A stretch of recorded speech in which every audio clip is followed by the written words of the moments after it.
Hello বন্ধুরা, good evening সবাইকে। তা আজকে আমি প্রথম সন্ধ্যার টিফিন দেখাচ্ছি পাস্তা। তা পাস্তা বানাবো, চলো দেখে নিই। প্রথমে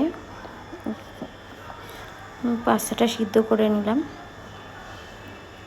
তারপরে টমেটো আর পেঁয়াজ আর নিচে লঙ্কা কুচাচ্ছি, একসাথে কুচিয়ে নিলাম।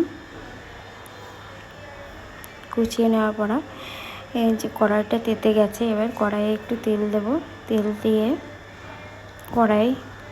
তেল দেওয়ার পরে তেল যেই তেতে গেছে, তেল গরম হয়ে গেছে, এবার দিচ্ছি পেঁয়াজ লঙ্কা আর তার সাথে টমেটো। এবার তিনটে একসাথে ভালো করে ভেজে নিয়ে এবার দিলাম ম্যাগি মশলা গুঁড়ো। তা ম্যাগি মশলা গুঁড়ো প্যাকেটটা পড়ে গেল, প্যাকেটটা তুলে দিলাম। ম্যাগি মশলা দুটো দিলাম। আপনাদের যা পরিমাণ লাগে আপনারা সেটাই দেবেন। তারপরে দুটো দিলাম গোলমরিচ গুঁড়ো, যেহেতু লঙ্কার সাথে দিলাম লবণ, তাই আমি গোলমরিচ গুঁড়ো আর একটু গোলমরিচ দিয়ে নিলাম। গোলমরিচ গুঁড়ো দিলাম কারণ আমরা লঙ্কাটা কম খাই, গোলমরিচ গুঁড়োটাই বেশি খাই। আপনারা আপনাদের মতো দিতে পারেন। এবার দিচ্ছি ডিম।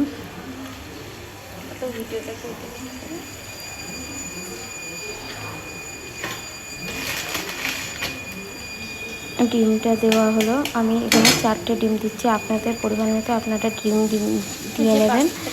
এবার পাস্তাটা দিয়ে দিচ্ছি কড়াইয়ে।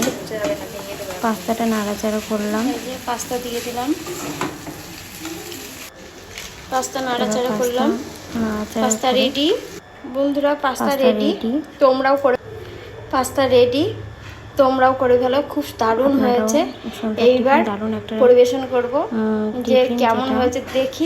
আমি তো বলছি মানে খুব ভালোই হবে, ভালোভাবে রান্নাটা করলাম।